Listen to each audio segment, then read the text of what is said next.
Layla. Welcome back to our channel, Elementary My Dear, where we make nutrition science easy for you to digest.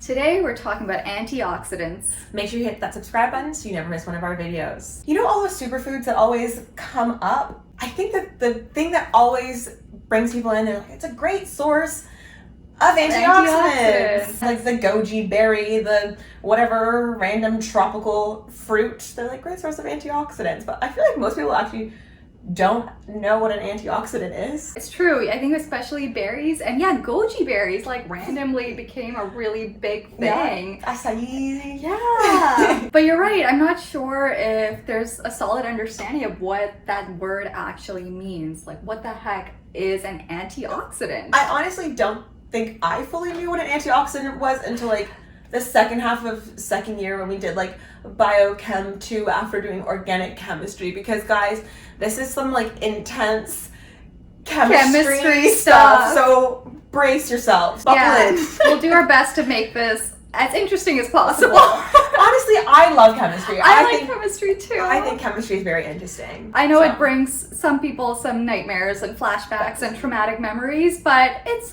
quite fascinating. It's quite fascinating, and it's fascinating that like we are a whole being that exists because of all of these small chemical reactions going on all the time. Yeah. And so, getting down to that level, I think is really, really cool. And seeing how this small chemical process can have such a big influence on us is crazy. I think one of the reasons maybe chemistry is a bit harder to wrap your head around is because it's so small that it's almost like you can't really imagine it. Exactly. It's just like, okay. That's how I feel about science. When it gets really small, you're just kind of like, and when it gets really big, you're like, absolutely. It's just like, okay, I'll take your word for it that that's what's happening. And the thing is that like people discovered all of this somehow with like microscopes and their brains and math. They're like, yeah, obviously. Actually, I think like it's interesting because I feel like physics at this point has gotten to the point where it's mostly just theoretical and just thinking about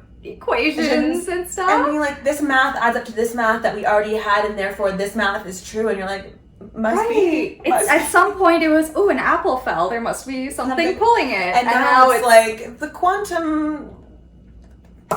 As you can tell, we did not have to do physics for nutrition. I'm so glad we did not have to do university level physics. Now, so antioxidants? Antioxidants! The word is thrown around everywhere. It's probably on some packaging of some food you have. And as we alluded to, and went on a tangent on, it has to do with chemistry and part of all the chemical reactions that are happening in your body. Antioxidants are also called free radical scavengers, which is a much more fun word than antioxidants. Yeah. It's basically a substance that can help either prevent or slow, cell or tissue damage by warding off free radicals. And that means we're going to have to get into what free radicals are. And so going back to the chemistry piece, we all know we have atoms in our body.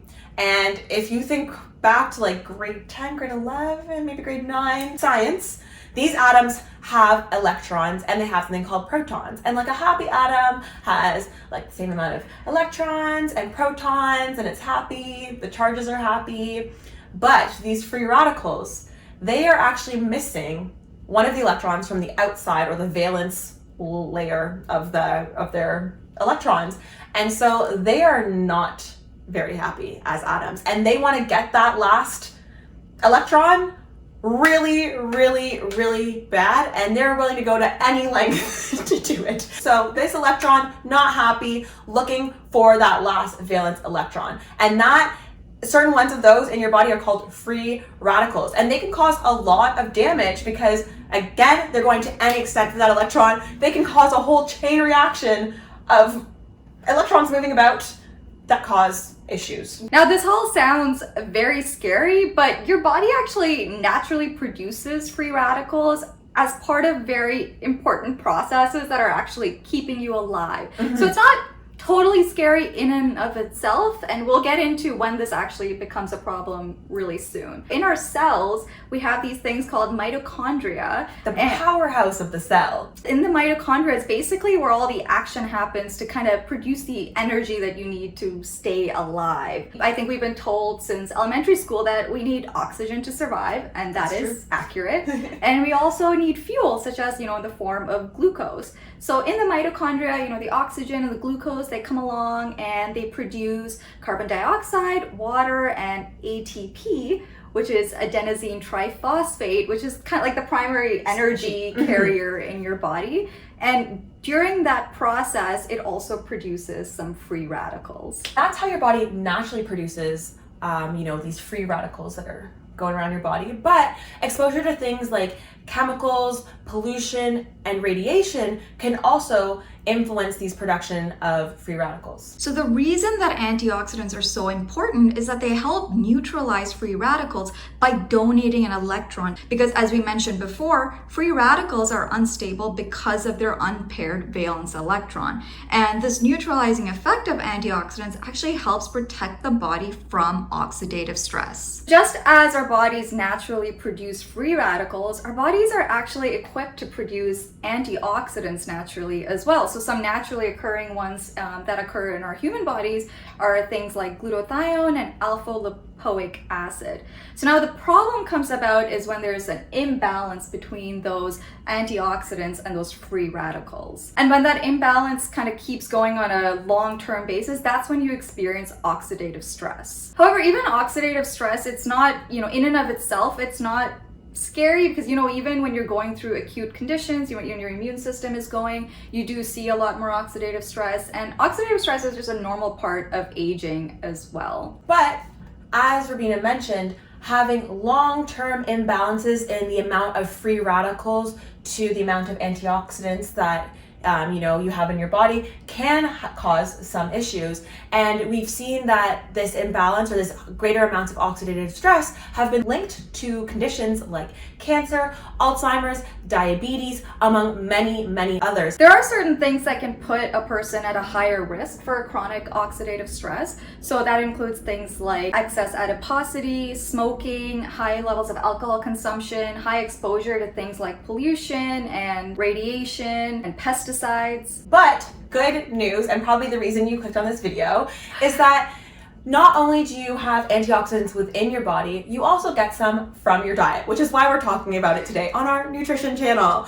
So some antioxidants that you may have heard of are things like vitamin C, vitamin E, selenium, some carotenoids, including beta carotene, which you might recognize from carrots, among some others as well. We're talking about this imbalance of having more free radicals than you do antioxidants, but getting in antioxidants from your diet can be helpful in restoring that balance. And good news is that antioxidants, those types of antioxidants are actually found in a lot of different foods, but possibly bad news for some people, they're mostly in fruits and vegetables, which makes me really happy. I love fruits and vegetables. I love fruits and vegetables. Fruits and vegetables have a lot of antioxidants, and research does show that people that eat higher amounts of fruits and vegetables tend to be at lower risk for a lot of those chronic conditions like heart disease and diabetes and cancer. So get your veggies in, guys. And eat the rainbow, as they say. Exactly. And that's actually really cool because a lot of those pigments that are in foods are actually antioxidants. For example, chlorophyll, which gives a green color to all those leafy greens that I know everyone loves and eats lots of, can act as an antioxidant. Beta carotene gives color to carrots and other orange vegetables, but not oranges. And that is an antioxidant as well. We also see vitamin C, which is in a lot of different fruits, in red peppers, in many different things. Great antioxidant. So it's not just about the goji berry. Exactly. Is what we're saying. Yeah, and I don't know exactly, but I think it was like blueberries actually have more antioxidants than the acai berry. And I feel like antioxidant is used a lot because it sounds like a lot more exotic and sexier than vitamin C. So I guess you're probably thinking though, well, okay, if we want to off-balance this antioxidant to free radical ratio in favor of antioxidants, should I just supplement with a bunch of antioxidants? And that's a really good question because, you know, a lot of people don't really like eating fruits and vegetables. So if there's like an easy way to get that in, that would be great, right? Unfortunately, there have been studies done on, you know, supplementing with specific antioxidants, and unfortunately we don't see that it helps actually reduce the risk for those chronic conditions. And, you know, I think it's worth pointing out too, you know, a lot of those observational studies that found that higher consumption of fruits and vegetables lower risk for a lot of those diseases. Of course, fruits and vegetables have so many other micronutrients and fiber in them beyond the antioxidants. So it might be, you know, the combination of all of those things being in a person's diet that's leading to those improved health outcomes, as opposed to, you know, just isolating any one of those components. And actually, very interestingly, a study that we literally learned about in every single one of our nutrition courses was a study where they looked at giving beta carotene and vitamin E to smokers, and we know smoking causes an increase in oxidative stress, and that may be one of the reasons why we see increases in the rates of cancer in smokers. So they were looking to give this as a way to prevent some of the health impacts of smoking, and they were giving these high doses, and they had to stop the study early because it turned out the rates of cancer in the smokers who were having these high doses of antioxidants actually increased.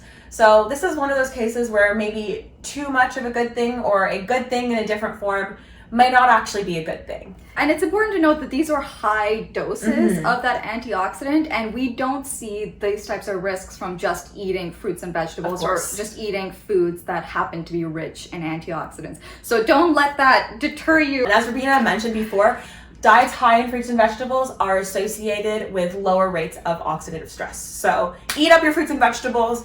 Maybe skip out on those supplements if you don't need them. So the takeaway here is that antioxidants are incredibly important, but they're not as like rare to find in foods as some people might make it sound. Just eat your fruits and vegetables and you'll be good to go. Well guys, thanks so much for watching. Be sure to like, comment, and subscribe. Hit the notification bell so you never miss one of our videos, and follow us on our Instagram and our TikTok. Thank you for watching. Bye.